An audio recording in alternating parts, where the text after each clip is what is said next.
Mga kasamahan na nandito ngayon upang ipagdiriwang ang paglabas, pagbago ng Pilipinas. Andito po ang dati nating Pangulo, former President Gloria Macapagal Arroyo. Andito po ang mga ating kasama sa Senado, Senator Jinggoy Estrada, Senator Lito Lapid, Senator Bong Revilla. Andito rin si House Speaker Martin Romualdez at ang ibang miyembro ng House of Representatives. Andito po ang ating Executive Secretary, Chief Luke Samin, at ang ating kalihim ng mga iba't ibang departamento na kasama sa kabinete. Andito rin po ang ating mga sundalo, mga commanding general, officers, enlisted personnel ng AFP. At siyempre naman po, delikado ko pag hindi ko tinapos ang ating binuo, ang aking pagpakilala, ang ating First Lady Luis Araneta Marcos. Kasama rin po natin ang ating mga local government officials, my fellow workers in government, our friends in the different religious groups, ang ating napakahalaga na kasamahan, partners in the private sectors, mga kababayan, magandang gabi po sa inyong lahat.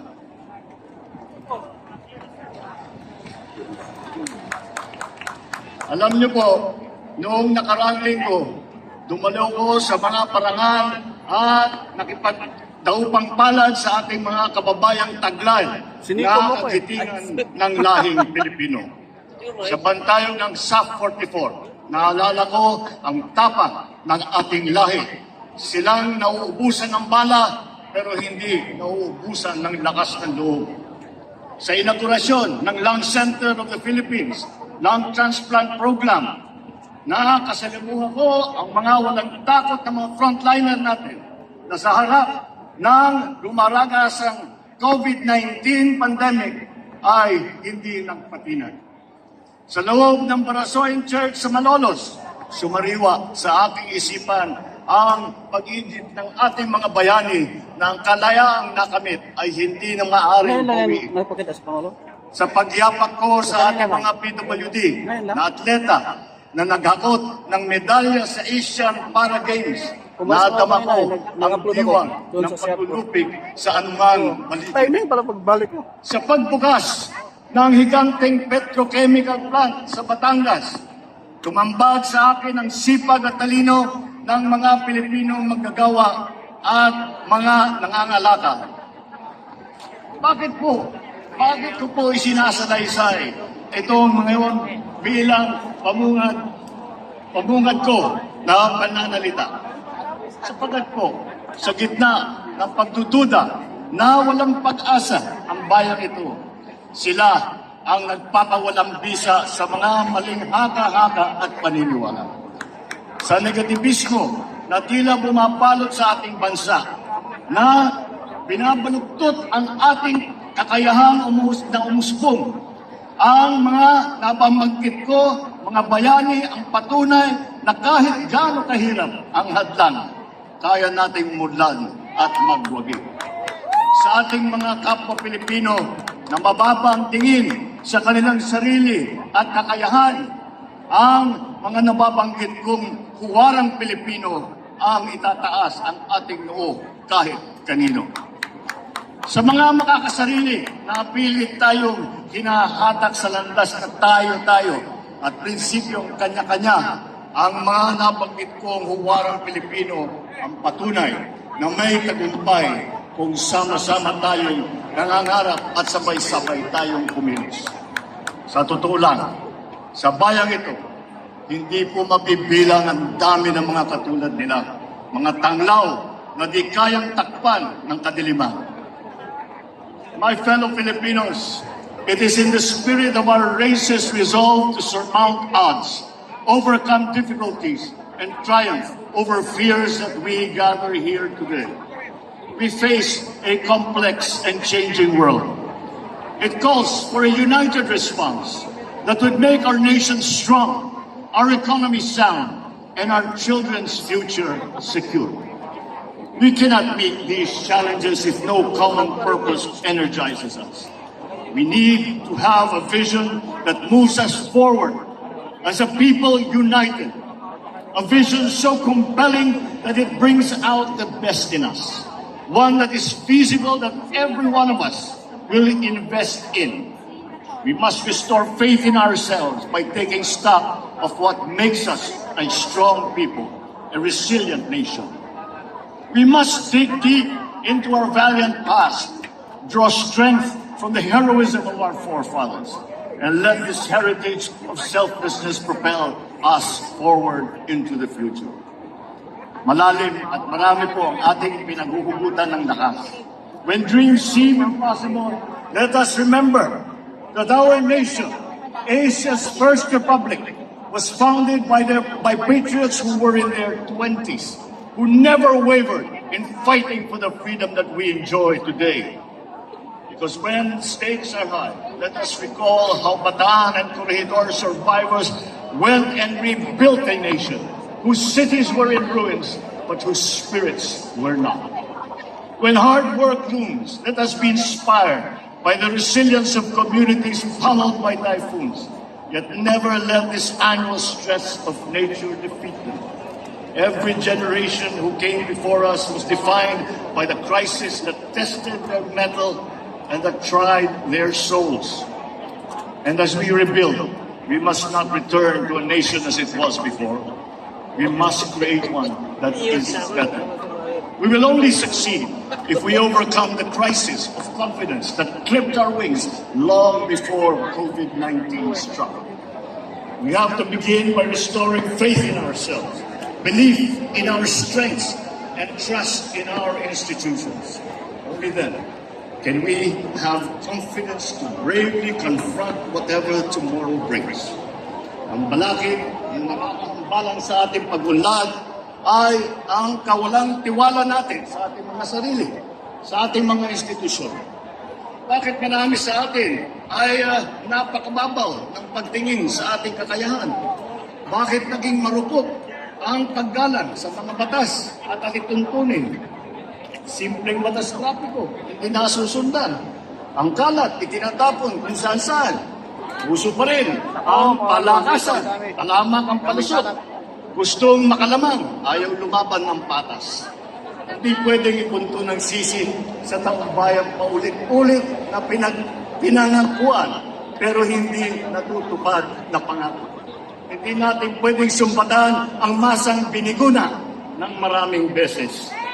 Kaya ilang beses ko na itatanong sa aking sarili, paano ba natin hiligilumin ang pagtatampo ni Juana at Juan de la Cruz?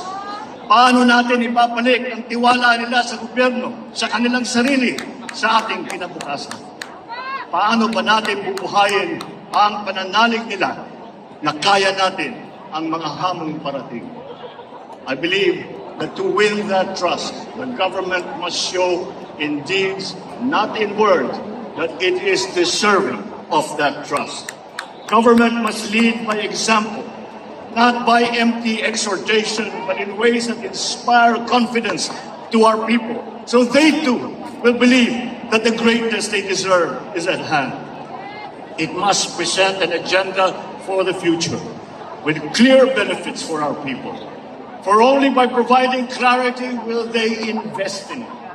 We must craft a blueprint for progress, a plan that inspires hope and promises change, because without one, we will be inflicting the old and outmoded views on our people, denying them the benefits that innovation and that empowerment will bring. We now have that plan, the Philippine Development Plan of 2023 to 2023. Binalangkas ito ng lahat ng mga departamento ng ating gobyerno. Nagtoka ng mga gawain, nagkasa sa bawat sektor, sa bawat sulok ng ating bansa, upang sama-sama tayong bumangon muli. It enumerates the sectors to which funds should be channeled, what nurturing policies must be planted so that these can contribute to the overall growth that we desire. It lists the infrastructure which we are building better and more. It paints the ideal human development index that we are all working to achieve. Ang Philippine Development Plan, diyan ang isa sa mga patayang dokumento kung saan hinang ang bagong Pilipinas, our brand of governance. Ang bagong Pilipinas ay hindi slogan na basta lang binigkas o bumper sticker na kung saan na lang ikinakabit na ibiniburda sa damit. Ang layunin ng bagong Pilipinas ay maglatag ng mga mithiin na dapat natin makamtan para sa kinabukasan ng ating bayan. Tapos na ang patsi-patsi na plano na iba na ang kaya nilang ay nagkakawatak-watak tayo. It is time for bold thinking, accompanied by the strong will to execute it. As I have said many times, the mandate of the people should be devoted to achieving the grand, not wasted on the petty. I will not squander the sovereign people's trust by marching and grunting loudly, but staying only in place, when what you want is to surge forward, bereft of grounding. Bagong Pilipinas is not a political game plan that caters to a privileged few. It is a master plan for genuine development, the benefits of all our people. Bagong Pilipinas serves no narrow political interests. It serves the people. Bagong Pilipinas is not a new partisan coalition in disguise. It is a set of ideals that all us Filipinos, regardless of political creed or religion or wealth, can coalesce around. Bagong Pilipinas is addressed to all government officials and employees and citizens of this country. It is an invitation to all of us to think about being a Filipino and view the nation from a renewed perspective. It is a call for transformation, the transformation of our idea of being a Filipino, and the transformation of our economy, of governance, of society. Bagong Pilipinas transcends this administration. To those whose overheated imagination has been poisoned by toxic politics, Bagong Pilipinas is no Trojan horse. It conceals no agenda. It is a program of many workhorses driven by the love of country. The sweeping vision that it brings presents will not automatically come to fruition. It will require for all of us to work very hard. Such is not the assigned task of government alone, but it is the duty of every Filipino. This is not a plan drafted in isolation by those who govern. This is a plan drawn from the inputs of the sovereign. As such, it can only succeed with the people's participation. It can only succeed if the government will demonstrate the fortitude to do the hard work. And for this, I pledge, government will neither ask the people for sacrifices it will not exact first upon itself, nor impose a burden that is heavier than what people can carry. Sa bagong Pilipinas, ang pagbabago ay nagsisimula sa pamahalaan. While power emanates from the people, change must begin from government. Kaya naman, Ito ang aking mga mahigpit na tagubi sa mga kawani ng gobyerno. Una, bawal ang tamad at makupad sa pamahalaan. Walang ang mga mabagal at sagapal sa serbisyo publiko. Buaya! Services must be fast. Projects must be completed on time. Deadlines must be met per schedule. Distress calls must be responded to without delay. In whatever government office, red tape must be replaced with a red carpet. Nako, ang dami dyan. At saka palitan na ninyo yung sungit ninyo, palitan na ninyo ng ngiti.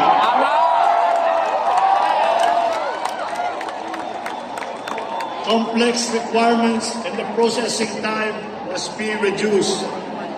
Pangalawa, bawal ang mga hindi tapat at nanlulumbat. Kapag pera ng bayan ang nawala dahil sa katangian, ang mga taong maglalaanan sana ng pondong naglaho ay nananakawan. Sa bagong Pilipinas, bawal ang waldas. Ang paghahanda, lalo na ang paggugol ng budget ng bayan, ay bukas sa publiko at hindi kinukupit. Walang parte nito ang kinukupit o sinusubit. Pangatlo, bawal Bang-tubang, ang mga Pangulo, bang-tubang. api at naghahari-harian. Bang-tubang. You are servants of the people, Hindi mahuli. not their lords. Mga account lang binibigay. Huwag natin pahirapan ng taong bayan. Bagkus suklian ang kanilang tiwala na magalang na panangkulo. So let me reiterate this. Feedback is essential to government. Without it, mistakes cannot be corrected. Bad behavior cannot be sanctioned. Best practices cannot be learned, and good deeds cannot be commended. Sa bagong Pilipinas, ang masama ay ireklamo, ang mabuti ay irekomenda. Ngunit ang mga papuri at puna ay hindi dapat hintayin kumatok na lang sa ating mga opisina. Obligasyon natin na nasa gobyerno na hanapin ito. Kailangan natin bumaba sa masa upang tignan ang kanilang kalagayan at alamin ang kanilang hinaing. Huwag iasa ang pagpisil sa kanilang pulso sa mga report lamang. Tapos na ang panahon ng pagkukuyakoy sa loob ng mga tanggapan ng gobyerno. Halimbawa, imbis na suriin ang isang suliranin sa walang katapusang baliktatan ng mga tao sa gobyerno, bakit hindi lang magkaroon ng konsultasyon sa mga naapektuhan? Sa bagong Pilipinas, ang mga mamamayan ay dapat ligtas. Ligtas sa krimen, ligtas sa kalamidad. Sa mga pulis, ating mga bumbero, tiyakin ninyo na agarang pagresponde sa bawat tawag at sumbong. Ngunit, ang pinakamahalagang dapat bawasan ay ang dami ng tawag at sumbong sapagkat nangangahulugan ito na bumababa na ang bilang ng krimen. Ang inyong sigasig ay susuklian natin ng suporta of ample resources to move, to communicate, and to solve the problems that we are faced with, including tools to prevent a different kind of stealing. When contents of e-wallets are picked by cyber criminals, when their dirty hands reach our children through computer screens, we will boost the defenses of our people and communities against calamities. More than paying tribute to their resilience, we must provide them with resources. Sa bagong Pilipinas, una ang kabataan dahil prioridad ang kanilang kinabukasan. Pangangalaga sa kalikasan ang pangunahin nilang pagkakabala. The reforms that we envision for our educational system should be showcased in our classrooms. The gist of which is this: a learner with books on their table, a well-trained, highly motivated, well-paid teacher in front of them. teaching a curriculum carefully created to our needs under a setting wired to the digital world.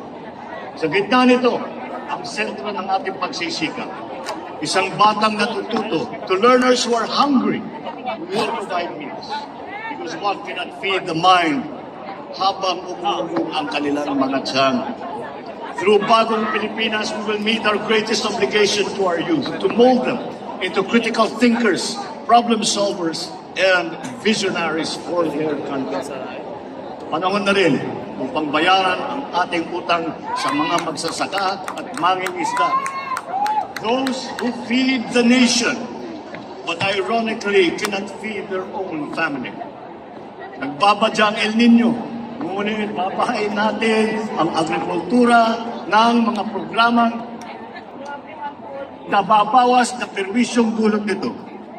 Sisiguraduhin natin na hindi malulunod ang mga pinagpaguran ng ating mga kababayan sa kanayunan. We are expanding our irrigable lands.